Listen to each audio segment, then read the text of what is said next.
Hello, everybody. This is VL. Welcome to our second to Hello, last Eva. student webinar on chart delineation.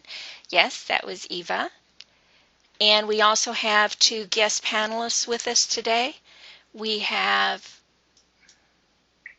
Alex. Would you like to say hello, Alex? Hi, everybody. Hello.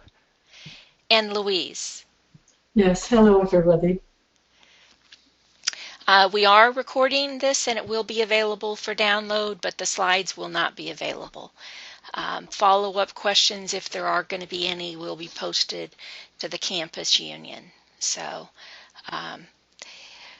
let's get started with our guest presenters, okay? Okay. Alex, over to you. Okay, good. There's some nice pictures there. Thank you. And thank you, all of you, for the opportunity to revisit the life of Winston Churchill and to share some of my research and reflections with you about a man who, they say, in his 90 years of active life, lived 100 lives. So I'm going to begin this presentation by trying to give a brief outline of those 100 lives in a few minutes, without making any qualitative judgments at first, which is quite hard to do, but then I'll go on to outline the few aspects of his chart, which I'll be looking at here, and also I'll suggest an hypothesis about his ray structure.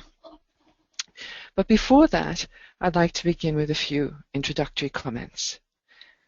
Albert Einstein once said about Mahatma Gandhi, "Generations to come will scarce believe that such an one as this walked upon the face of the earth." And admittedly, I feel like that about Winston Churchill. And as I was studying his life, I was thinking how fortunate we are to live at a time when people like Churchill and Gandhi and Mother Teresa and the Dalai Lama have walked the face of the earth. And what that means to us as students of spiritual evolution, and how significant to that study is the fact that we're able to look at them from a recent perspective within the context of recent world events which we know about. This was a giant of a man in every respect. Cometh the hour, cometh the man, they say. We can never overestimate his role preventing the destruction of all of Western civilization and preventing the enslavement of humanity by the Nazi regime, by virtue of his ardor, his power, his stamina, his creativity, his determination, his enduring optimism and faith in himself and in his people, his potent and his magical use of words and images, his intelligence, his steadfastness, his ability to sacrifice and to endure, his faith in the good and in the capacity of men to resist evil, and most of all, his devotion to truth and justice and freedom. Lastly, one of his most recent biographers, Boris Johnson, who's the mayor of London, wrote, "This was all due to his sheer guts."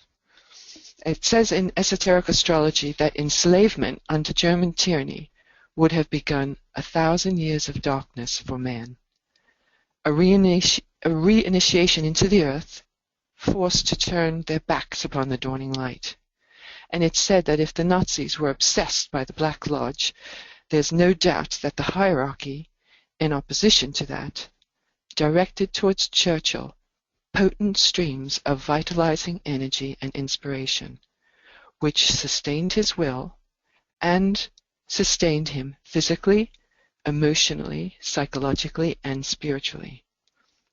And we can see this most emphatically when in the darkest hours Britain stood alone facing certain defeat.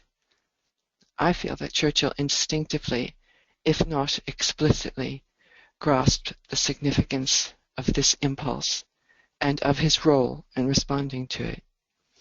He would often say to his devoted bodyguard, Walter Thompson, "Don't worry, Walter. Someone besides you is looking after me." And he would also say, I have a job to do. No one else can do it. Nothing is going to happen to me until my work is done.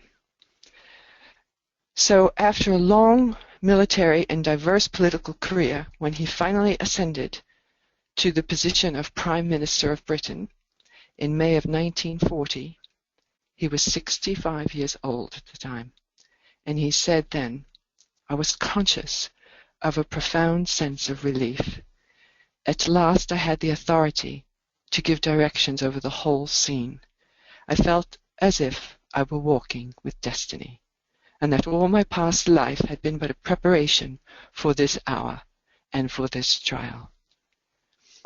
In his very first address to the House of Commons as Prime Minister, he said, "I have nothing to offer but blood, toil, tears, and sweat. We have before us an ordeal of the most grievous kind. You ask, what is our policy? I can say, it is to wage war by sea, land, and air, with all our might, and with all the strength that God can give us, to wage war against a monstrous tyranny, never surpassed in the dark, lamentable catalogue of human crime." But there followed, shortly after his appointment, a lot of confusion as to what they should do about Hitler. Could they fight him? Could Britain win? Most thought Britain couldn't. He had a lot to think about, and he finally gave his decision to the cabinet, and he spoke these words: "I've thought carefully in these last days whether it was part of my duty to consider entering into negotiations with that man, and I am convinced that every one of you would rise up and tear me down from my place if I were for one moment to contemplate rebellion or surrender. If this Long Island story of ours is to end at last, let it end only when each of us lies choking in his own blood." Within a year of that decision to fight and not to negotiate, 30,000 British men, women, and children had been killed by the Nazis. He had the vast and almost reckless moral courage to see that fighting on would be appalling, but that surrender would be even worse. Boris Johnson wrote, he was right. I just want to add that he used to sit around his dinner table at Chartwell, and he would say to his children, "You can each take a dead German with you." So I'm going to look at his biography briefly now, an outline of the major events of his life. He was born in 1874, November 30th of November, 1874, to an aristocratic family at Blenheim Palace. We need to keep in mind that he was 26 years old at the turn of the century, which was the end of the Victorian era. His parents, Lord and Lady Randolph, had very little to do with him. She was an American heiress, she was a beautiful socialite, and he was a great parliamentarian. He became Chancellor of the Exchequer. Lord Randolph felt that Winston was a hopeless failure and that he'd never make anything of himself, and he told him that often. So Winston was raised instead by his beloved nanny, Mrs. Everest, who was his confidante and his moral guide until she died when he was 20 years old. He was sent away to boarding school where he was extremely unhappy. He was caned and he was beaten often, which he bore with his characteristic courage. He was poor at many subjects, especially Latin and Greek and mathematics, but he excelled at English essay writing and history and recitation, and he had a brilliant memory. But he hated education. He wanted to be out and doing things, or home playing in his nursery with his 1,500 toy soldiers, working out strategies. He never went to Oxford or Cambridge, like all of the privileged men of his day, but rather after Harrow, he wasn't good enough to go to Eton. He applied to Sandhurst, which is like West Point. And he failed the entrance exam twice. But he finally earned a place in the cavalry at Sandhurst, which absolutely delighted him, to be soldiering on horseback. But this again disappointed his father, who hoped he would have earned a place in the infantry. His brilliant, extensive self-education program only began in earnest when he graduated Sandhurst and he was stationed in India. And while he was in India, he spent many hours reading and studying, beginning with Gibbon's Decline and Fall of the Roman Empire, of all books. It's also in India that he first established his deep faith in imperialism. He became, in his young 20s, a famous and well-paid journalist soldier, and this took him to the Spanish-American War, amongst other places, the Sudan, India, and the Boer War, where he was taken as a prisoner of war, and he escaped, and that escape earned him status as a national hero. It also earned him a good deal of money because he wrote about it. And he said, "There's nothing more exhilarating than to be shot at without result." He loved noble war, mano a mano, with swords preferably. Later in life, he was to lament, after the Second World War, "Now war is waged by chemists in spectacles." One wonders what he would have thought of drones. He began his political life in 1901 at 26 years old, and this begins a period in his life which I call the preparatory years, from 1900 to 1940. During that time, he married his beloved Clementine. He had 5 children. He bought his wonderful estate, Chartwell, and he continued his vast literary output. Politically, in short, he held numerous offices, and he did not retire from Parliament until close to his death. His political life was a story of meteoric rise, advances, setbacks, successes, and disasters. He was written off as politically finished several times before he reached the top.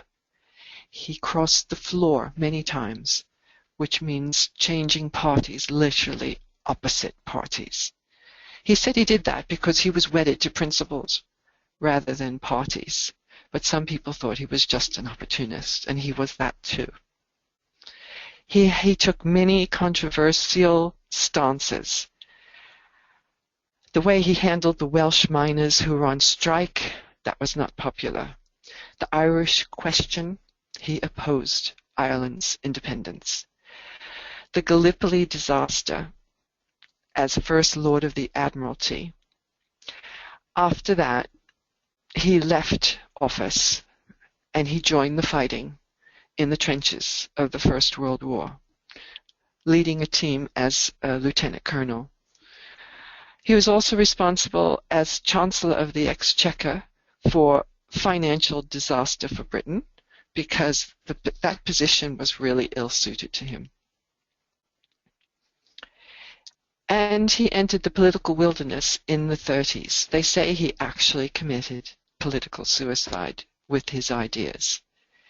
He strongly opposed the abdication of Edward VIII, who wanted Wallis Simpson to marry him and be his queen. Most people wanted Edward to abdicate.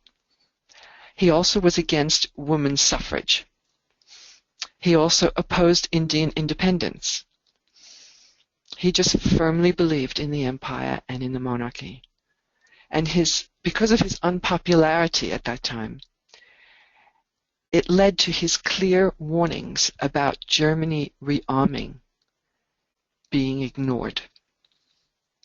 And yet, as destiny would have it, when Neville Chamberlain's appeasement didn't work, and the preferred man for the job, who was Lord Halifax, did not want the position as Prime Minister. Believing Britain couldn't win the war, Churchill became the man of the hour. What happened next is legendary. In 6 months of Churchill, there was 5 years of change. He refused Hitler's offers of peace. He organized air defense, leading to the Battle of Britain. He sent the army to oppose Mussolini in the Middle East, opening a new front. He took hard decisions, including the destruction of the French fleet, to keep it from falling into Nazi hands. He negotiated with America to support and then join the war. He had a staggering capacity for hard work. His ability to absorb, analyze, and act on mountains of material was immense. His tendency to conduct strategy by impulse utterly infuriated his advisors. His chief of staff complained that every day Churchill had 10 new ideas, only one of which was any good, and he didn't know which one that was. Yet Churchill, the romantic, showed acute realism in his reaction to Russia's predicament. He hated communism. He was required to accept a communist ally in the war in a struggle against a Nazi enemy, and he did this not only willingly but generously. He sent a large portion of Britain's war production to Russia by Arctic convoys, even at a time when the convoys from America to Britain suffered devastating U-boat attacks. He traveled 150,000 miles in this time. He visited all the fronts. He had summits with the presidents and generals. He worked on war machine inventions. He wanted to be and was in on all of the action. During the Blitz, he refused to live in the bunker. He wanted to watch London burn from the rooftops, much to the consternation of his family and especially his bodyguard. And it took the King of England to restrain him personally from participating in the D-Day landings. After the war, he lived another 20 years. He became a world statesman. He was great in his own time.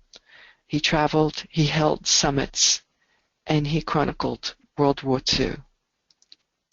And then, when he was 77 years old, he was re-elected again as Prime Minister.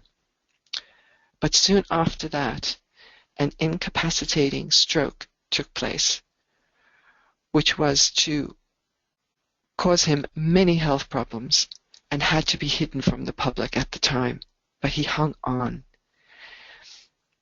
At 80 years old, he was knighted by the Queen, and then he finally resigned.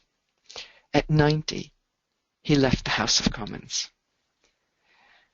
The loss of his faculties after that stroke was horrible for him.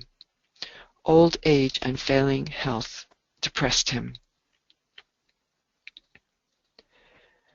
How does a great man die? It was not by an assassin's bullet, though many people throughout his life wanted and tried to kill him. The Irish, the anarchists, the Indians, Egyptians, the Nazis, and even the suffragettes tried to kill him. One of them tried to push him in front of an oncoming train, and his wife Clementine beat her off with her umbrella. Winston made his bodyguard keep his own Colt 45 in good order because he always said he would never be taken alive. He intended to use every bullet for the enemy, and the last one he saved for himself. Walter said, with this gun, Winston was a dead shot. He had a bulletproof chair in home, and he would say to Walter, "When they come, you guard the downstairs, and I'll take them out from upstairs." In his lifetime, Churchill not only survived assassination attempts, but several heart attacks and strokes, pneumonia, broken bones, being hit and injured seriously by a car whilst in America. He had a dislocated shoulder that troubled him all of his life, though he still insisted on playing polo with it, and many other what would have been for most people debilitating ailments. But at 90 years old, this final stroke was to take him. He slipped away quietly over a period of 2 weeks, dying on the exact day of his father's death, which he always predicted he would. His great family around him, tiptoeing in and out of that great room in the great house, while the nation waited with bated breath as the great soldier slipped slowly out of consciousness and breathing his last. Churchill always defied the dying of the light.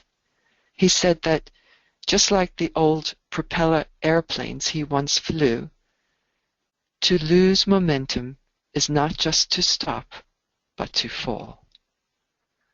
But in the end, he did go gently into that good night. In the final days, his son-in-law tried to kindle a spark of the old material man, asking him, "Winston, wouldn't you like a sip of champagne?" His reply was, "I'm so bored with it all." And these were the last words ever to be heard from one of the world's greatest warriors and orators. There's some debate about the time of his birth. So looking at his chart, his ascendant has been considered to be uncertain. At one time it was thought to be Scorpio, and then Libra. But a letter by his father stating his birth time as 1:30 a.m. has led to a consideration of Virgo with suspicion. However, this ascendant has been accepted by many astrologers, and it's been rectified by some even to his being born perhaps 10 minutes earlier, making it clearly Virgo. But for this paper, I will be assuming it was at 27 Virgo. As an extreme amateur in astrology, I can only say that I have read there is a great amount of justification for this conclusion. His Sun was at 7 in Sagittarius in the 3rd house. His Venus was also in Sagittarius. His midheaven was in Gemini. Both his Moon and Uranus were in Leo. Mercury was in Scorpio. Mars conjunct Jupiter in Libra. Saturn in Aquarius, Neptune in Aries, and Pluto in Taurus. So we can see the influence of what was undoubtedly his soul ray, ray 1, and also the prison pattern of the soul, the moon at 29 Leo, rays 1 and 5 in the 11th house, can be seen throughout his life. He had the heart of the lion, or what Boris Johnson termed the Churchill factor. Johnson tried to get at the essential Churchill. What was the factor that made him different from every other leader? And he finally decided it was megalopsychia, which is a Greek word for greatness of soul. Churchill became the very embodiment of Britain's courage and greatness of heart, strength, fortitude, power, great personal authority and magnetism. All Leo, all Ray 1. His early life exemplified the exoteric key phrase for Leo, "Let other forms exist, I rule." The criticism and lack of love from his father did not in fact reduce him, it actually had the opposite effect. He spent all of his youth and all of his life proving himself, to his parents, and to the world. He had tremendous self-belief. One of my favorite of his sayings is, if you are going through hell, keep going. Headstrong, egotistical, dominating, impatient, even arrogant. He was all of these things. However, as he went through life, I think we see more of a transformation to the I am that, and that am I. The esoteric key phrase of Leo. I feel that Churchill knew he was spirit. He said, if I die, do not grieve for me too much. I am a spirit, confident of my rights, and death is only an incident and not the most important thing which happens to us in this state of being.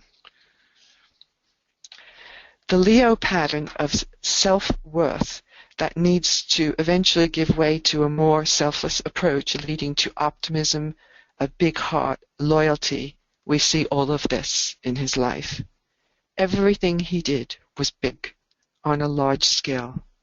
His large, proliferating family, his huge household, his endless projects of building, inventing, painting, bricklaying at Chartwell. And the loyalty was to God, king, and country, and especially to his wife, who was the great woman behind the great man, to whom he was faithful all of his life, and on whom he lavished such affection. His Sagittarian sun at 7 is placed in the 3rd house, the house of communication, through which he used words to uplift humanity and serve and preserve the values that he extolled. The rays of Sagittarius 4, 5, and 6 were so predominant in his life and character that leads to my conclusion that his personality was either of a 4 sub 6 ray or a 6 sub 4 ray. The 6th ray demonstrating through his passion, his devotion, and his zeal, but to my mind, his personality was leaning more towards the 4th ray, the planet of the 4th ray being exoterically Mercury. Churchill was a man of 4th ray contrasts and paradoxes, exemplifying the ray of contradictions. He could both shock and delight. Winston, a female MP, said to him one evening, "You are disgustingly drunk." "Madam," he said, "you are ugly, but tomorrow I will be sober." He loved war, but he loved peace. He experienced both the heights and the depths of emotion, and sometimes he was plagued by his black dog of a depression. And yet, he was the eternal optimist. At the end of his life, he said, "I have achieved so much, only to achieve nothing at all." He feared for the loss of the empire and of the power of Britain. He feared for the creeping communism in Europe and for the freedom and unity of nations. He was a great artist, and he had a very artistic temperament. His greatest use of color was, of course, in words. His paintings were as bright and vivid as was his humor and his oratory. His aim always was to achieve harmony through conflict, a conflict from which he never flinched. An appeaser, he said, is one who feeds a crocodile, hoping it will eat him last. I often felt he was hard on the outside, but had a great softness on the inside. He himself said, "I blub a lot." He wept over the Dardanelles Gallipoli disaster, for which he was held fully responsible.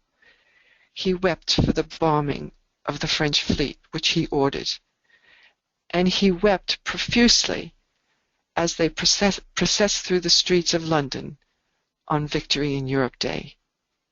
He was known to be magnanimous and more humane than most of the leaders of that time. The Sagittarian exoteric key phrase, "let food be sought," and the influence of the exoteric ruler Jupiter can also be seen in its higher and its lower influences. It is said that his appetite for life was immense. His appetite for food, drink, and gambling was also immense. I personally maintain he was neither a drunk nor an alcoholic, quite simply because of the manner in which he could consume and hold his alcohol and fully function and indeed flourish intelligently whilst under its influence. I have that on evidence from staff at Churchill who knew his staff. They never felt he was out of control.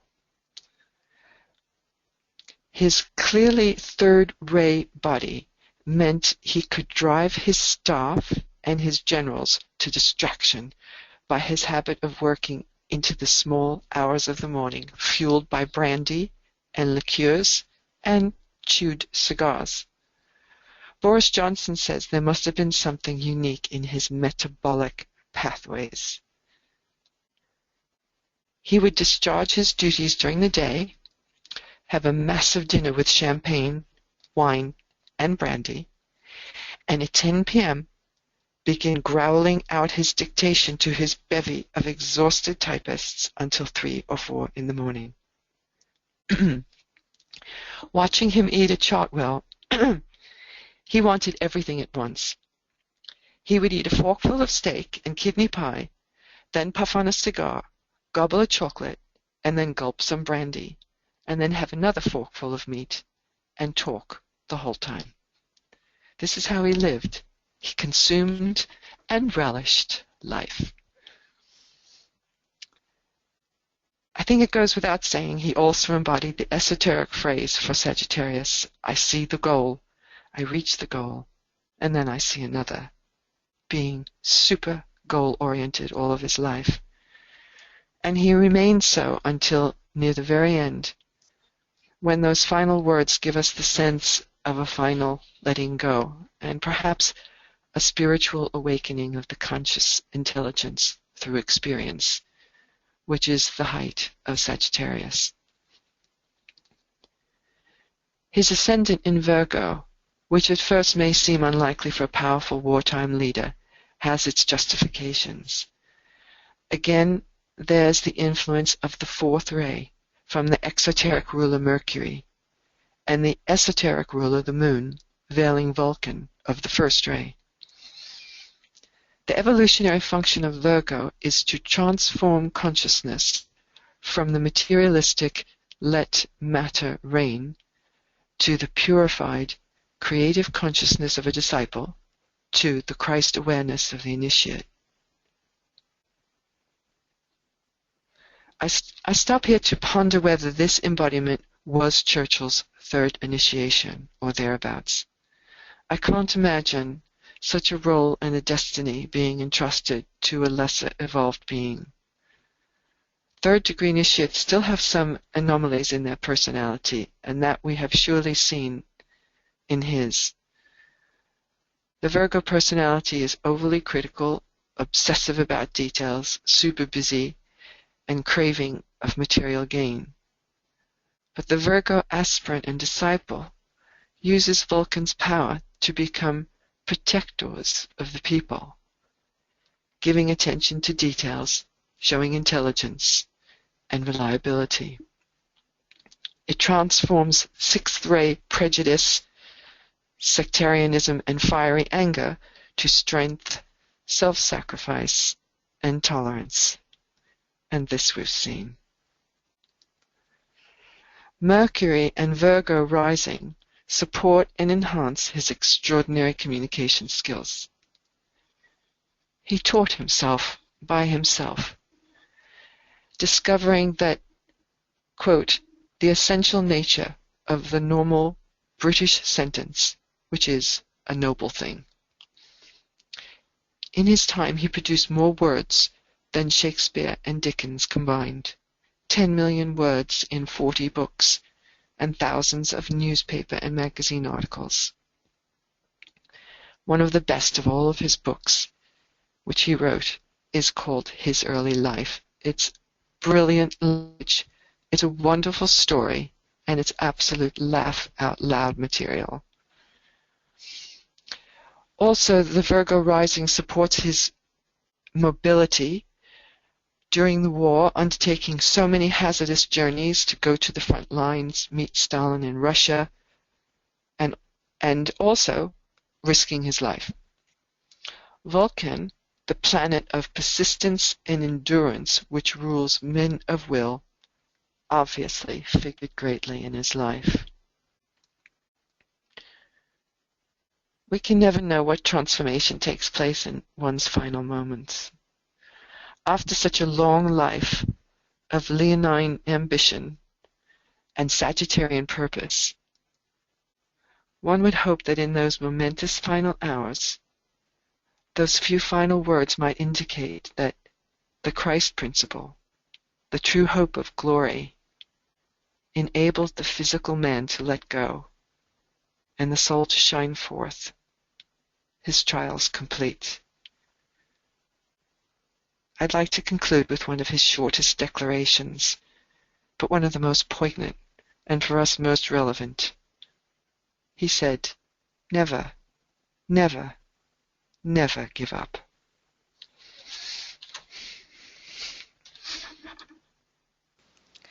Wow. Well, thank you very much. Yeah, what a man! I mean, when we hear all about him, he really brings to life this fantastic, huge, enormous personality and service that he did to humanity, for humanity. So, let's see if we can see in his chart some of what you expressed, and to see how his Virgo ascendant, which is primarily really about service. Let's see how this service plays out in the chart and in what we know about him. So it's interesting that I clicked on his, in the solar fire that we have, we are given a whole bunch of people, very famous people, and I clicked on his before I received this from BL, and I came up with 29 degrees of Virgo, which makes it a very critical point that it's 29 degrees. I found that very interesting. But we'll work with this one, which is 27 degrees. Okay, so Virgo's exoteric planet, a ruler, is right here. It is Mercury. And Mercury finds itself in Scorpio. And Scorpio's house is the 8th house. So if we just follow that up to the 8th house, we find that, well, see, in mine, Pluto comes out in the 8th house. Interesting. In my chart, it comes out in the 8th house. Well, we'll forget the fact that for me, it comes out in the 8th house. So let me just go back here to Mercury in Pluto. I'm sorry, Mercury in Scorpio. So we know that Mercury has to do with the mind, and Scorpio is about the human condition, really. And through his understanding of the human condition, he was able to use that later on to make that appeal to humanity, understanding humanity and where they were at. So that's an important thing, the fact that he had his Mercury in Scorpio. And the fact that he had the ruler of Scorpio, Pluto, in Taurus, brought out, again, it's a fourth ray, right? Taurus is fourth ray, but it brought out his creativity, his artistry, and also the fact that Taurus rules the voice. It rules the throat. So it is his voice that he used a lot in his oratory. And we will see the oratory in a few moments here. So that axis is an important axis for him, okay? That's the exoteric ruler of his ascendant. Now, the esoteric ruler, as we know, is the moon. The moon is in Leo, and before we look at what the moon can veil here, we know that Leo, the Leo person is a confident person, not afraid to speak up and do what he needs to do. And it finds itself in the 11th house, which is the house of group, the house of belongs to Aquarius, and Aquarius is service as well, but to the larger, right? To the larger group consciousness and all that kind of thing. So it's interesting that it's in the 11th house, and he really had to appeal to humanity, to the larger. If we go back, if we look at the axis again between the Aquarian house and the 5th house, we see that it is an Aquarian house, the 5th house, and that he's got Saturn in there. So there's a duty that he had to be able to reach the larger, reach the group consciousness. And it's found in the 5th house, the house of soul. So it's almost like it was karmic for him to be able to tap into that soul, that going from individuality here of the Leo to the Aquarian group, right? The group soul, and in the house of the soul, of his ability to stand above the crowd and be more than just the regular individual that most people are, you know, with a Leo, strong Leo. So we see that. We also note that he has a grand trine in fire. We have here, we have the whole Aries. We go across to Leo, and we go down here to the Sagittarius. So he's got a grand trine here in fire. Fire. If we're going to give a word for fire and how it manifests, we could say fire is about confidence. Fire is certainly not shy. You know, fire burns, fire excites, fire is passionate. So he had a grand trine in there. So even if he didn't try, he would automatically be passionate, fiery, and exuberant and excited about what he wants and believes in. So that goes without saying because of this grand trine and fire. So we dealt with the moon as the ruler, esoteric ruler of his ascendant. Now the moon, as you pointed out very eloquently, Alex, veils Vulcan. I was going to ask you whether you thought it veiled Vulcan or whether you thought it veiled Neptune. But you've stated that you see it veiling Vulcan, so let's keep it with that it veils Vulcan. And with his sun being at 7 degrees of Sagittarius, it would be, we usually say, within 8 degrees on either side. So there's a greater chance that his Vulcan is in Sagittarius as opposed to going backwards to Scorpio. So let's assume that that Vulcan creates that first-rate pressure, that first-rate will, the will that he needed in order to carry out his work. Okay, so I wanted to mention that. The other thing that's worth mentioning here is that his sun in Sagittarius, and Sagittarius is one of the signs of vision. It's a visionary sign, together with Taurus, and Taurus is visionary as well. But he's got the vision here in Sagittarius in the house of communication. And he's able to ground that which he can communicate very well. And he can reach the higher, you know, it's the house of philosophy, of religion, of higher learning. So that which he has intuitively received that is of a higher nature, as probably through building that antikarana here, he is able to convey that, and we'll see why he can convey that, but he can ground what he has received, okay? And he can use that to transform, as we had said. It's got, he can go deep into the nature of humanity, use that in his oratory to help transform the greater, transform the people to reach higher heights. Now, why do I say the oratory is so strong? He has the ruler of his Sagittarian sun is Uranus. I'm sorry, that's not what I wanted to say. It was the Earth, I mentioned that. But Sagittarius is also ruled by Jupiter. And Jupiter finds itself together with a couple of other, one other planet, and the south node in Libra. Libra is an air sign. And Libra is about how you relate to others.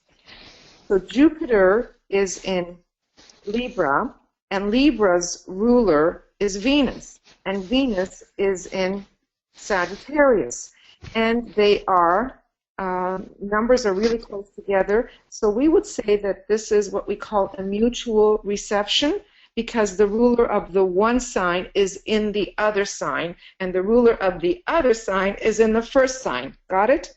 Right? Everybody understand that? Okay. So as a result of a mutual reception, both rulers are heightened, and they are more powerful than they would be on their own. So if we take the idea that his Venus is in the third house, the house of communication, and he has the fiery essence to him, right? It's heightened even more. If we look at Jupiter in Libra together there with Mars, Mars will push him, force him, drive him to, again, relate and use the mind, the air that it is, in his oratory.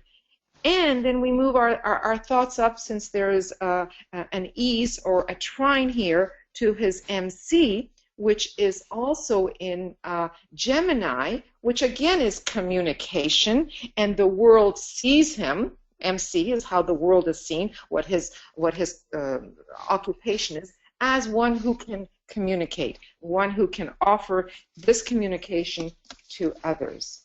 So we see that that ability to use the mind, to use communication in his field of service. I see this combination here, especially since it squares his ascendant here, as heart-mind. This is very much heart-mind. Yeah, all of this I see as heart-mind. See, as BL is pointing out. So again, we see the. It's interesting also, his ascendant here is 27 degrees. His MC is 27 degrees. So I mean, talk about the exact degree of what his dharma is and what his sole purpose is. And does he not live up to his dharma? Does he not carry that out? I mean, perfect 27 degrees. So that is worth noting, right? So there's also a T-square here with the esoteric ruler of Aquarius. Aquarius, the esoteric ruler. No, that's not what I wanted to say. The esoteric ruler of Libra, and the esoteric and the regular ruler of Aquarius. Gee, I'm not getting this right because whatever is Uranus here, and Uranus is also in the 11th house, and it creates a T-square. That's the point I wanted to make here. It creates a T-square with his Pluto and his 17 degrees of Mercury. So Mercury and Uranus is the higher octave of Mercury. So again, we see how potent and how strong his mind was, and it is in the house of the group, you know, and don't forget, as BL went to the Pluto allows him to delve into the down below, bring up that which needs to be seen by humanity. This is a T-square, so this is very, very important. It doesn't really have the outlet, even though Saturn is in Aquarius, the degree is off. It would be a grand square if the degree here was a little bit higher, but his purpose is well understood here with Saturn in Aquarius and these two planets here in the Aquarian house. with the Leo there, with him not being afraid to do what he needs to do. We are told that the planets of discipleship are Saturn, and Mars. Saturn is in an air sign. Mars, as we know, is in an air sign. So again, it's about communication. It's about being able to relate it out, to say it out, using the voice here to the greater good, to the public. Again, 11th house and his MC, his career. There was one more thing I wanted to say here. Yeah, interesting that with all this ability to use these signs that are of communication, he has his Chiron in the house of Libra, which is the house of relationships. So in his relationships, he's had to make some kind of adjustments, some kind of corrections, and that I would think would be more in terms of his partner, his wife, or any kind of relationship that he would have had to have. He would have to find ways of making that correction, and because it's in Aries, you know, and in Aries there is a pioneering spirit. There is sometimes one doesn't stop to think. Well, in his private relationships, he really has to make corrections. He's probably very, very good with the greater, with giving it out to humanity. But I don't know how good his relationships were at home or with his children or whatever. So basically, this is also in the house of children, so I don't know what his relationship was with children, with Saturn in the 5th house of children. From reading his biography, you might know that. Anyway, that's a very quick overview of some of the aspects that he's got here in his chart. A lot more can be said if we were to go into the nitty-gritty, such as Jupiter being in the 2nd house of resources, being able to use all the resources that he had learned and to be able to use it for the greater good again. And I guess that's it, really. That's all I want to say. And I'd like BL to add anything that she can offer as well. Well, you pretty much covered everything that I had, but I was writing down some of the quotes that Alex gave us, and I thought that they really kind of punctuated, as both of you touched on, his midheaven in Gemini, his writing and his oratory, perfect example of the 10 million words that he put in his books, how he used that well. The mutable cross, because these are his 4 angles, and that was very powerful in his chart. Also, the quote that she gave us that in 6 months of Churchill, there were 5 years of change. Well, that's this mutable cross. That's his mutable ascendant. That's his mutable MC that brings the change. The Leo character, I would say that is something that he had with him that he needed to bring with him to accomplish the work that he did. I agree that the moon is veiling Vulcan here and that he brought that Vulcan with him. Look at this first ray here.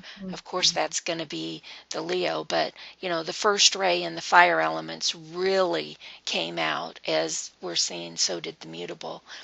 But one of the things with the moon is the early childhood, and he had an autocratic and very critical father, which is the ascendant ruled by the moon here. So, but that led him to do the things that he did, to prove just how wrong his father was, and the world is a much better place for that. So that's, I think, all I need to say. You guys covered everything.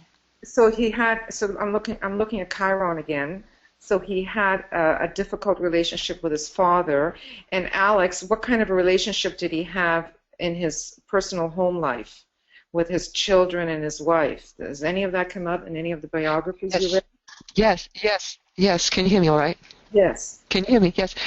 Yes, I find that remarkable that you saw that in his chart, because he had extremely difficult relationships with his children, especially his first son, Randolph, who was obviously, supposed to be the inheritor of everything.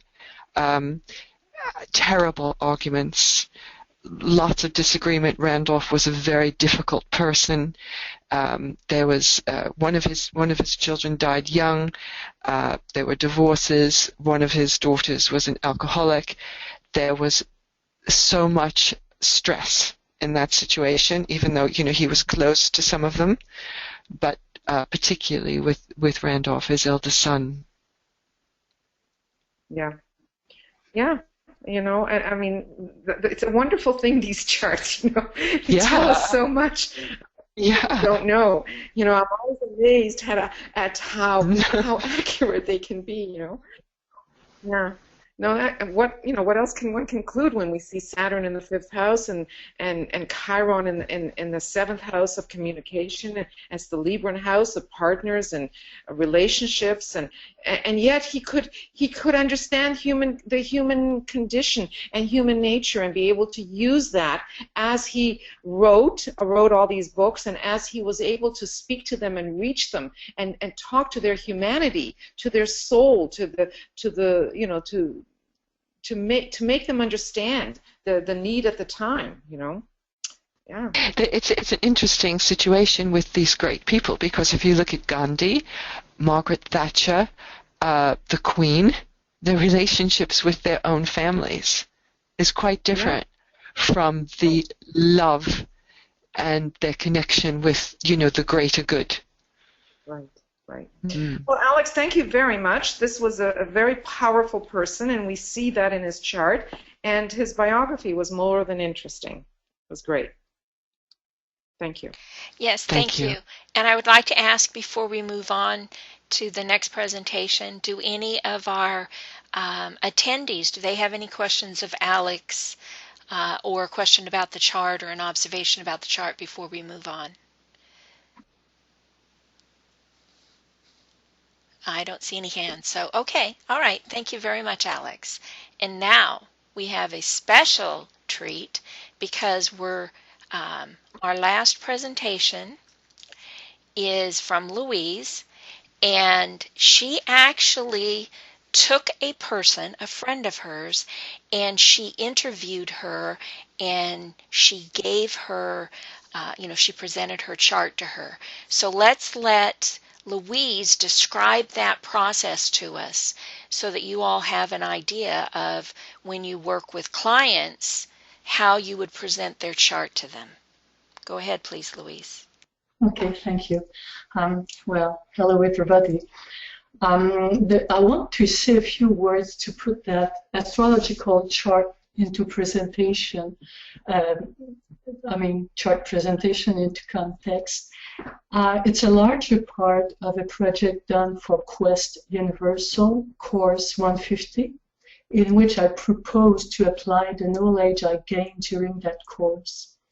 That paper will aim at illustrating how esoteric psychology could be applied to a person who would like to receive the aid of an esoteric psychologist in order to better understand herself and be instructed with proper techniques that she may use to go further on the path.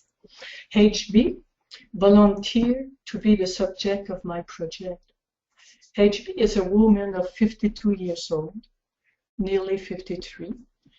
She has been working as a tourist guide for the last 22, 23 years. What she likes better in her job is freedom, sharing, leadership, mediation, and to be on the move. She dislikes paperwork. She finds that job has helped her develop her leadership and love. This is very much in line with the energy of her ascendant, Leo. We will come back to that a little later on.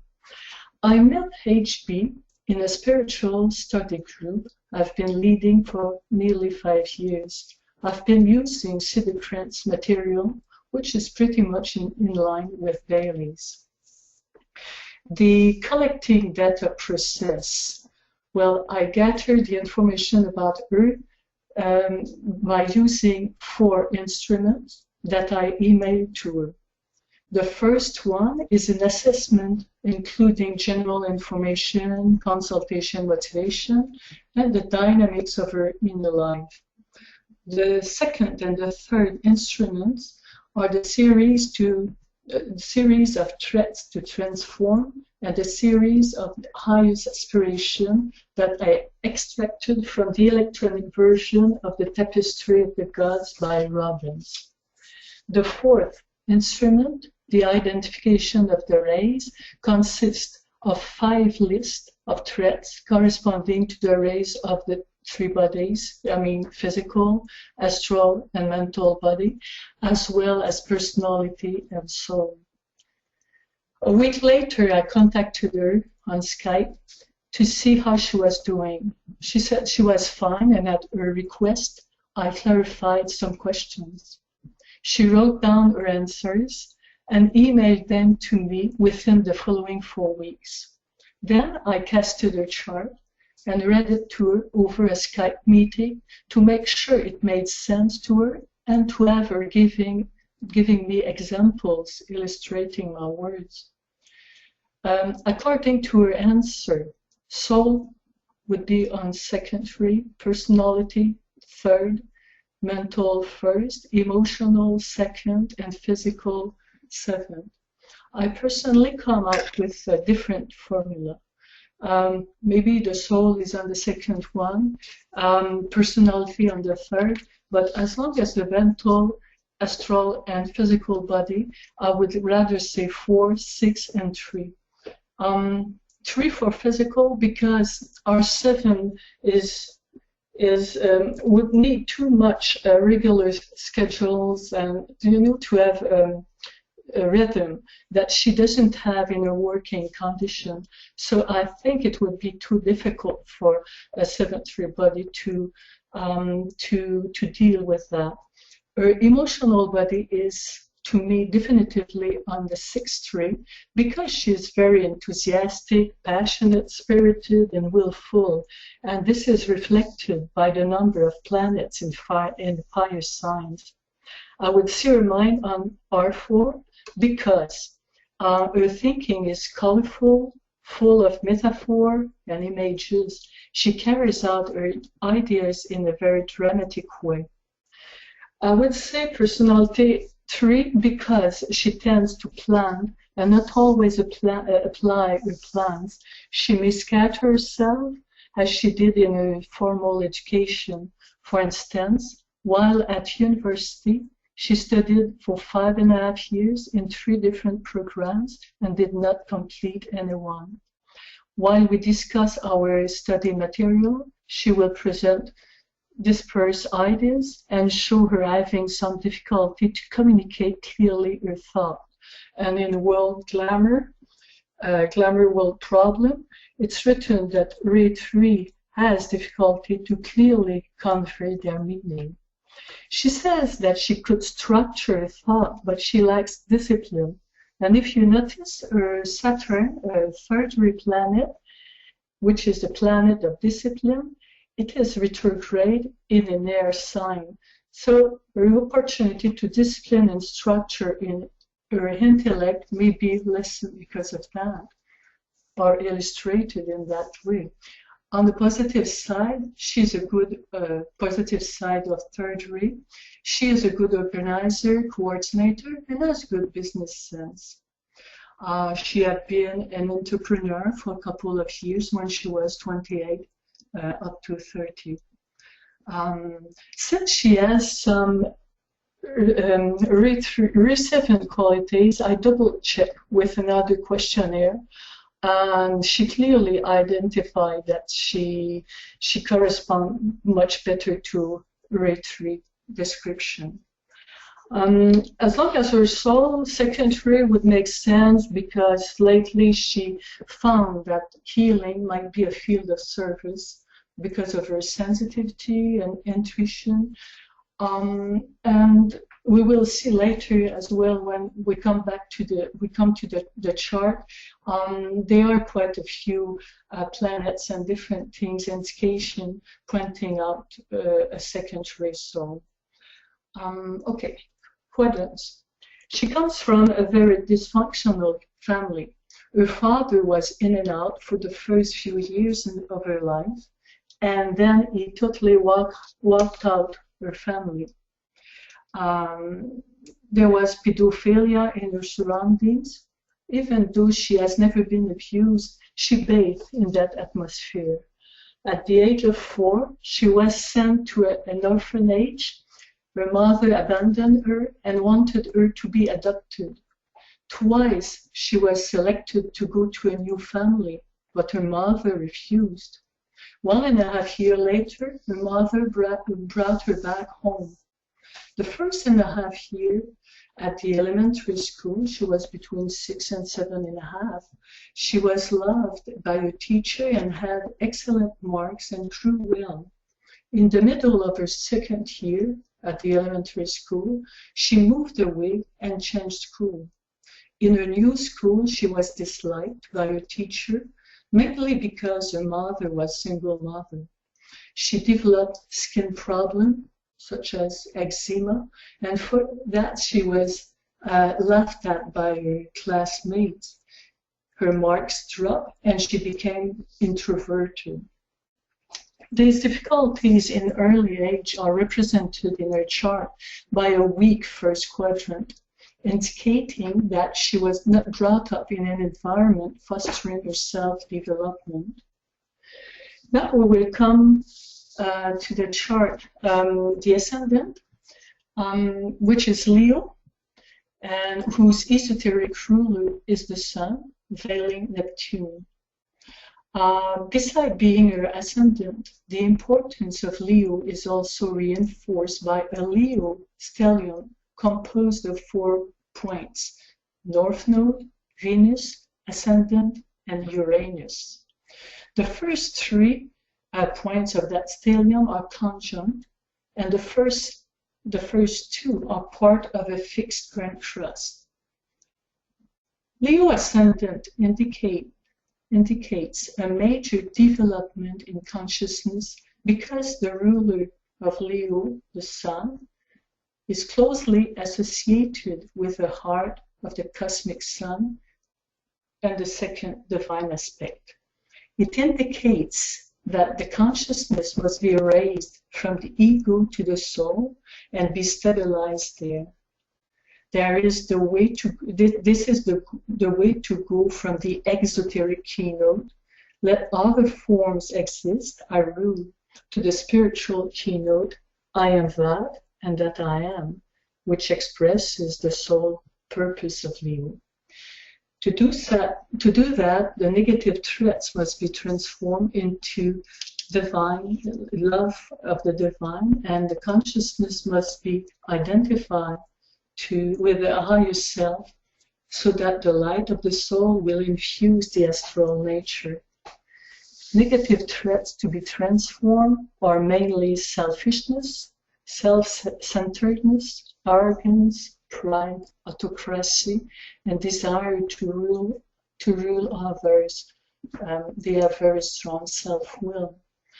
And replaced by their higher and finer qualities, these threats will no longer impede the flow of love. In that respect, HB has done a good deal of work. In her answers of the on the questionnaire about the threats to be transformed in the past, they were related to the negative threats of Leo. And the threats to be transformed actually are more related to the second and the sixth ray, which could be respectively the ray of her soul and the ray of her astral body. Planetary-wise, it works as follows. The Sun is both the exoteric and the esoteric ruler of her ascendant. On the esoteric level, as I said earlier, the Sun veils Neptune, which is the esoteric ruler of her chart, as well as of her Sun, which is in Cancer. As the soul or true consciousness is developing, the power of Neptune, veiled by the Sun, becomes more effective. Neptune transmits divine love, from the heart of the cosmic sun into the heart of the evolved Leo. In her birth chart, Sun and Neptune are trine, showing an auspicious interaction between both of them as esoteric rulers of her ascendant and as part of a grand water trine that includes Jupiter and Chiron in Pisces, two more secondary planets. This is what reinforces my hypothesis of having her soul being on the secondary. Under the force of Neptune, emotional desires are transmuted into loving aspiration and compassion, and the entire emotional nature is refined and made more sensitive to the needs of others. The Neptunian sensitivity and compassion must be cultivated and expressed through her sun house, which is the 11th. The 11th house is the house of Aquarius, the house of group awareness, spiritual brotherhood, and group work to manifest the plan. It is also the house of spiritual vision and creative visualization. Being a group person, HB likes to associate with groups, to join others to realize projects. That was one of her motivations for volunteering in my project. Besides personal, spiritual motivation, she mostly wanted to be part of a project that she saw as a pioneer step towards the development of a new psychology. It is interesting to note that the opposite house of her sun, the 5th house, is the house of Leo. Here again, her spiritual path is stressed. Indeed, the higher ideals of Aquarius is to develop group consciousness by lifting the selfish perspective to a collective one. The qualities of Leo, ascendant, to develop are those of Ray 1 and 5. When I read her chart, I pointed out the importance of developing the 5th room and to structure her thoughts and be more disciplined. From that time on, she's been much more applied in her study and has been making a considerable effort to structure her thought and express them more clearly. Leo ascendant has the esoteric goal of personal and spiritual integration. First, to integrate the personality, then to bring that integrated personality under the control of the soul, so that the positive traits of Leo, such as creative power, leadership, generosity, courage, and optimism, could be released for the good of the whole. These integrations are brought through crisis. In her chart, it is illustrated by her soul ruler, Neptune, in Scorpio, square her ascendant as part of a fixed cross. That mode is the strongest in her chart, and it indicates that the soul development is done effectively through crisis and test. There is also a fixed grand cross, stressing out that she will meet all the needed challenges to move on, and she has the potential to meet those challenges. To illustrate that, she mentioned that at 47 and a half, she had been hospitalized for 9 days. At that time, she had her gallbladder urgently removed. She was in very bad shape and could have died. She mentioned that experience changed her life. It opened her heart. That health problem is connected to solar plexus. The point worth to note is that the sun her sun is in Cancer, a water sign, an emotional sign. Its exoteric ruler is the moon, and the esoteric ruler is Neptune, which is the higher ruler of the solar plexus. It seems that her hospitalization may have helped her transmute some of her moon sign and sun sign negativities. In other words, It worked at raising her solar plexus to the heart center. Let's look now at the sun, which is in Cancer. On the negative side, it indicates an emotional, moody, suspicious, susceptible personality, which has an unstable temper. These emotional negative tendencies impede the flow of love, and so they must be transformed so that the consciousness, not so that, but the consciousness must be trained to imbue itself with positive thoughts filled with love. Upon the path, the Cancer negative patterns will have to be superseded by its higher keynote. I build a lighted house and therein dwell. This refers to the lighted consciousness free from emotional controls. Cancer must also link her heart with her mind. Cancer has also the tendency to live in the past. Since her past has been rather painful, there is a special need and impetus to set free from it. All that is achieved through Cancer esoteric ruler Neptune, the soul agent expressing compassion, unconditional love, intuition, and self-sacrifice. It is also achieved through the development of the power of the intellect via study and training. All that in order to eventually develop her higher intuition. In her chart, we see that her soul ruler, Neptune, again, in Scorpio, conjunct her IC, her family roots, and oppose her MC, her spiritual goals, both square her ascendant in Leo, and there's a, as I said before, a stellium in Leo, which oppose Saturn, conjunct South Node in House 6. So that indicates that she will meet all her karmic issues and challenges via the 6th house, the house of health and service. And it is in sign of Aquarius, the sign of service opportunities for service to the larger group. HB said that as soon as she left home. She was about 18, and she had been working ever since at freeing herself from her family insane legacy and her patterns developed in past life. On the positive side, Cancer qualities are sensitivity, intuition, tenacity, imagination, and her sole goal is to become a light bearer of truth and wisdom and using organizational and managerial skills for the greater good. This is the spirit she works with her group of tourists.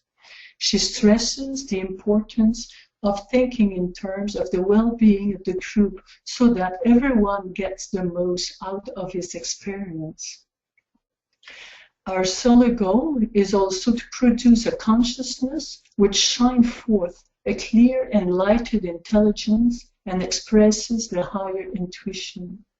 She should not stay at the level of lower psychic power, which in her case is active since she has a grand trine in water sign, Sun, Neptune, and Chiron conjunct Jupiter. So that gives her psychic abilities. And that she manifests with her ability to foresee events through flashes or dreams before they take place. The exoteric ruler of the sun, of her sun in Cancer, is the moon. That leads us to the consideration of her moon, which is in Aries. Her past patterns evolve around the lower keynote, let form again be sought. Those patterns manifest as a burning hunger for life and an urgent need to get what she wants as soon as possible and as fast as possible. The ego is hot-headed and selfish. It acts with a blind and unthinking aggression and throws tantrum if anything or anyone blocks its way. There is a personality desire to rule, to control, and to dominate. It brings ambition, aggressiveness, and impulsivity. The Aries exoteric ruler, Mars, is in Taurus, square the ascendant, it may show that her self-will and ambition clash with the will of her soul to control the ego and be a hearted and loving leader. The mind must be developed and used to curb her aggressive emotional impulses. Desire for personal power and control must be transformed into an aspiration to serve the greater good. The personal will must be put under the control of the soul. Positively expressed Moon in Aries gives her leadership, executive power, skills to organize, and ability to rapidly and intuitively achieve her goals. That she has already demonstrating in her professional life. Moon in Aries also gives the ability to initiate new ventures, break new ground, and build new form. She is recognized as an innovative person, bringing new and original ideas anywhere she finds herself. Sometimes they are not that well accepted, but she has that power, that ability. Since her moon is in house 9, which is the house of the abstract mind, and Tekerana, or spiritual path, her moon's goal is to broaden her mind through higher education or search for higher knowledge, so that her consciousness may eventually begin to function upon the Buddhic path, and the intuitive faculty may eventually begin to function too. Mercury, the esoteric ruler of Aries, is the perfect one to do that job.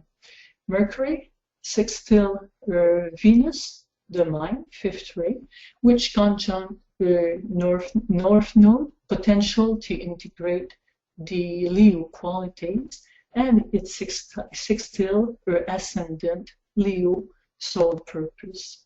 In that respect, I would say for the last 4 or 5 years, she had been steadier in her spiritual studies and meditation.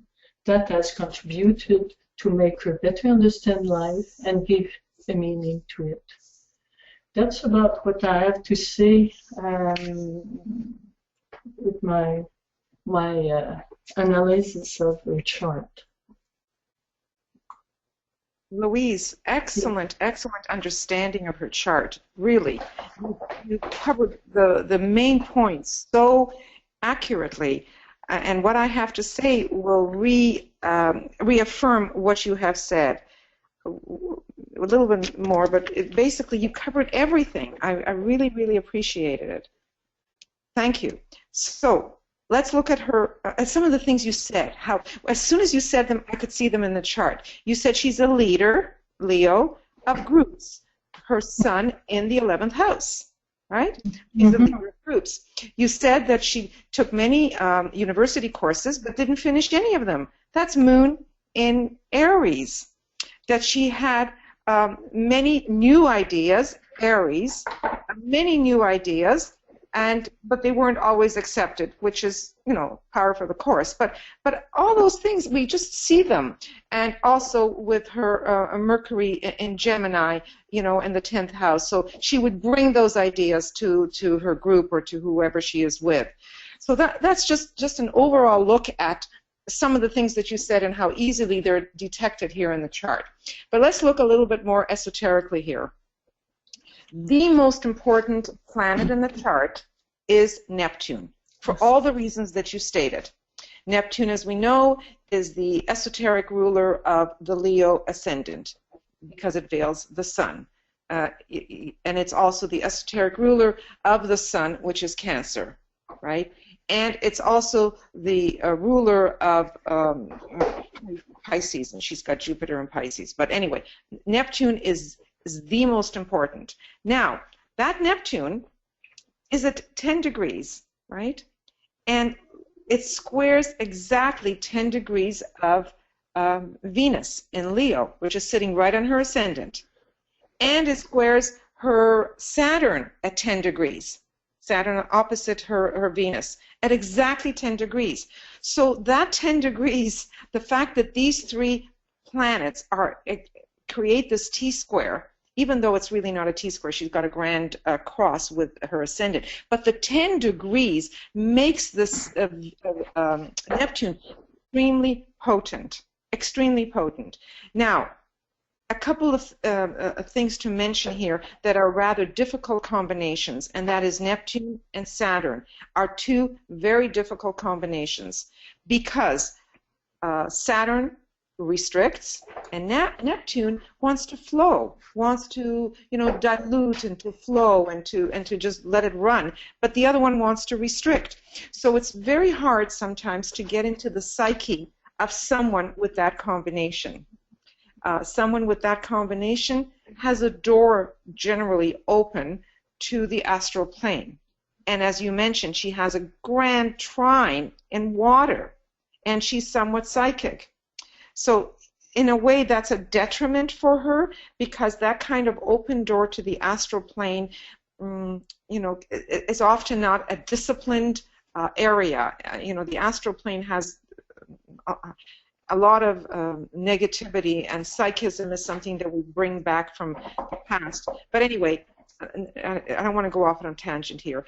It is a difficult combination. It can bring with it fears. I don't know if this woman is fearful, and we're talking about this combination here. It can bring with it fears. I would wonder what her inner security is like. Forget the personas she gives to the world, because she's going to give a very strong persona with all that Leo. But what is she like inside? Is she secure or insecure as a person? Is what I would, first question I would ask you. I think, well, I know she is insecure. Insecure. Well, you see, that combination, yeah, that combination speaks to that there isn't that inner strength. Her outer appearance, she seems to be a strong person, you know, with the Taurus on the midheaven and all that Leo. She'll appear to be strong and confident because that Leo always gives off those energies. But this here belies an inner insecurity, and she brings with her from the past a lot of this, you know, this kind of stuff, that insecurity that she also has. And the moon doesn't really tell us the fact of that insecurity, but this is what it does. Now, let's now look at Neptune and Venus. And typically, Neptune and Venus, again, is a difficult combination. Why? Because Neptune creates all this fantasy, this illusion, this lack of clarity when it comes to all the Venus stuff, whether it's relationships, whether it's her loves, whether it's even her values or her monetary stuff. You know, she can easily get duped, is what I'm trying to say. She can get duped, she can get, she can be vulnerable to people taking advantage of her. Has this happened to her that you're at all aware of? I don't have anything in mind about that, but I think she is a very giving person. So I can see that she can be abused very easily. Yeah, taken advantage of. Yeah, taken advantage of. Yeah, it just depends how I word it, you know. She could be taken advantage of. She can become a victim to her lack of clarity about relationships, you see, with others, whether they're her loves or even taking in stray animals and feeling sorry for people. All of that falls into this category, you see. And it's right there in her nadir, in her bottom of her chart, like she stepped right into that, you see, and that's why that's such a powerful Neptune for her, for all the reasons that you mentioned, plus these two that I'm bringing, which are rather difficult combinations, you see.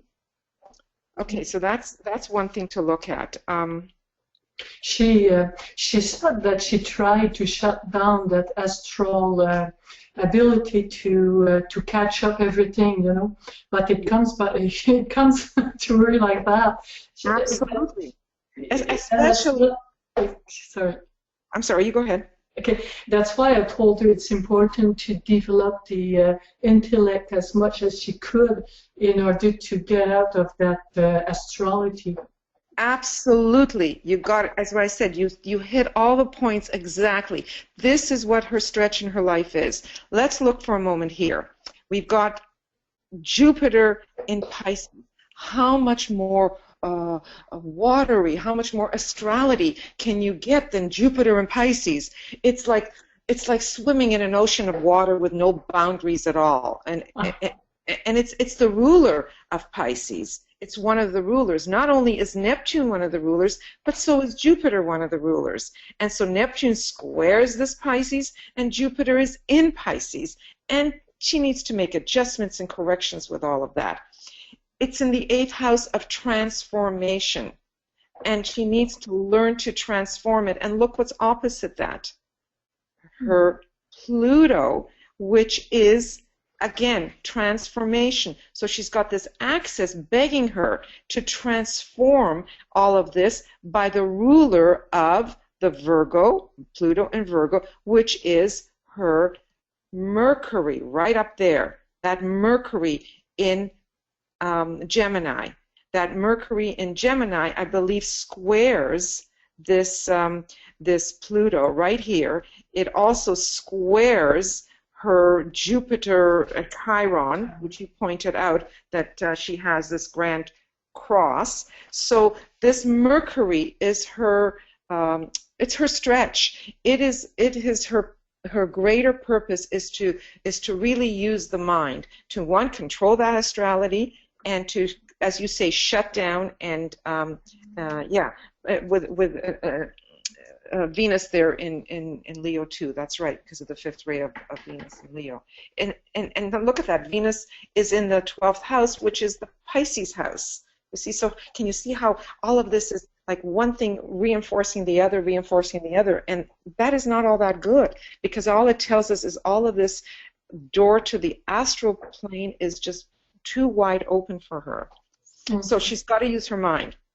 If you can do nothing else but encourage her, like you have been, to study, to use her mind more, to use that mind, because this is a life of integration. And with the Leo ascendant, she needs to learn to know herself as an individual, to become individualized, and know yourself. And that's what her purpose here is. That Leo is all about, that integration of the self, so that she can. It doesn't mean that there's no that she's not in touch with soul. She definitely is in touch with soul if she's that good-hearted and all that. But she needs to really stand in her own sense of who she is, her own self, which is the Leo. And she's got her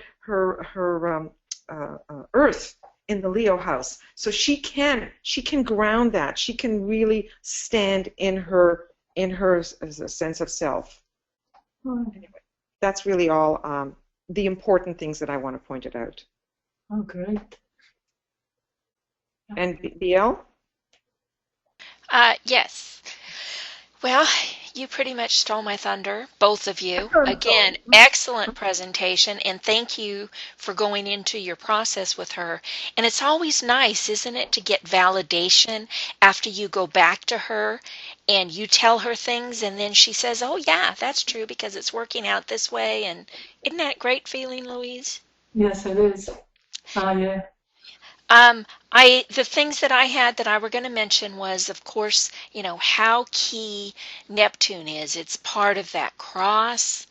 It's part of the grand water trine. It's the esoteric ruler of both the ascendant and the sun, as both of you pointed out. And, I was also going to bring up Ray 5 and how she had to use that Venus mental. All the fire is mental. The Ray 5 is mental. Venus in Leo, the Leo stellium brings in.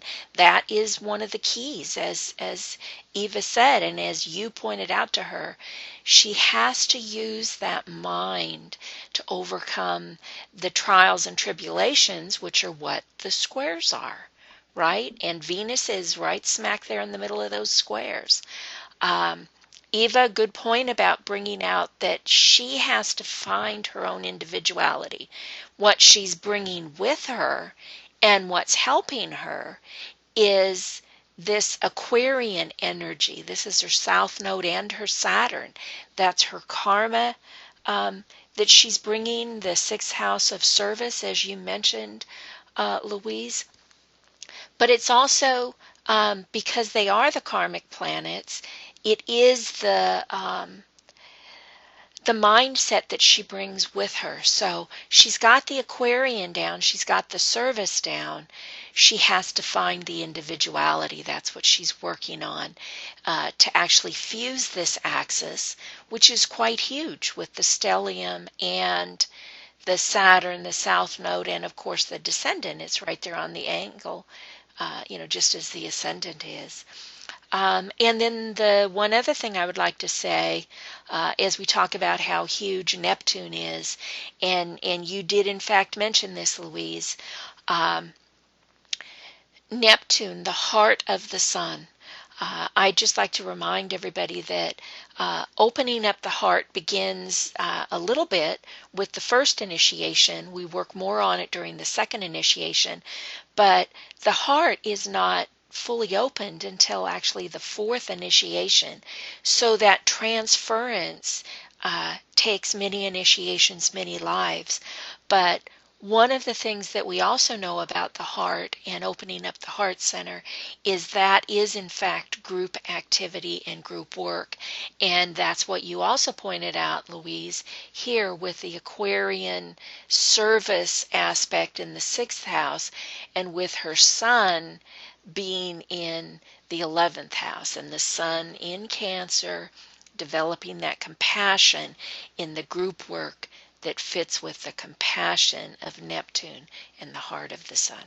So that's what I have. I would also like to mention that one of the audience, Yvonne, she brought out that not only are we talking about the grand water trine here, but there is the facing grand earth trine with Pluto, the midheaven, and the earth, which then gives this six-pointed star, Right.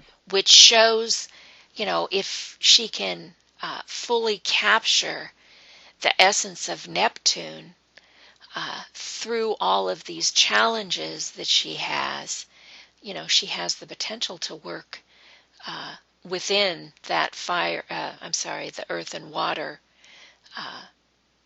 six-pointed star to integrate basically the personality, the physical with the emotional for the work of the personality, which then makes it easier for the personality to work towards the soul, which we've seen, the heart of the sun, the esoteric ruler of the ascendant. This trine here is a big thing. In Scorpio, of course, is the tests. Neptune is that nebulousness that's going to be there when we do in fact develop the heart to its full possibility. I just want to mention one other little thing here. Saturn, not too long ago, was considered the ruler of Aquarius. So Saturn in Aquarius is actually a pretty good position, if you know what I mean. And Saturn is oftentimes considered a planet of the mind. So she's got a good mind here, you see. She's got Saturn in Aquarius, and it's right opposite her Venus and Leo. Both of them convey fifth ray, you see. Aquarius is fifth ray, Venus is fifth ray. So she's got a good mind. Now, even though Mercury doesn't fit into the square, we know how Mercury plays into everything, right? It had to do with another series of aspects. But her mind is a good mind. She just has to use it in, like you've encouraged her, and in the last few years she has been using it. So that's very positive. What she said, Eva, her mind, she can structure. She likes discipline. Exactly. That's what she said. She said, I like discipline. I can structure my thoughts. but I'm not disciplined enough to do it. And that I'm sure has a lot to do with her moon in Aries. You know, Yeah. although Too impulsive. Yeah, although Aries does convey the seventh ray, it does convey the seventh ray. It is ruled by Mercury. So again, there is such potential for her to use her mind. She can structure it, but she needs to find ways to carry it out. See, that fire is not allowing her to carry out it. Fire, is not a controllable thing. Fire goes by wind. It just moves. So it's very hard to control fire. And Aries is awesome.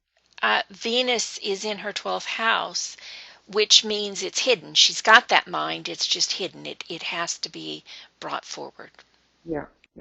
Although Leo is not anything that hides, but still, a lot of dichotomies there in her chart, as we all have. So.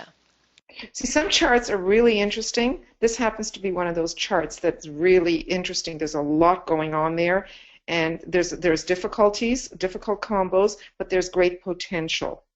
And it all depends on the choices she makes and how she uses that.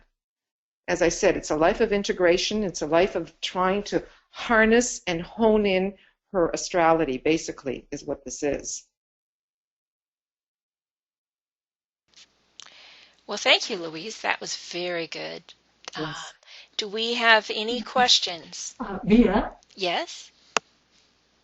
Bea? Yes? What is the meaning of a six-pointed star? It's you see, this is her grand water trine, and you see this is the grand earth trine on top of it, and how they face, because this is an axis, and this is an axis, and this is an axis. So what it is one points down while the other points up, and that shows the integration.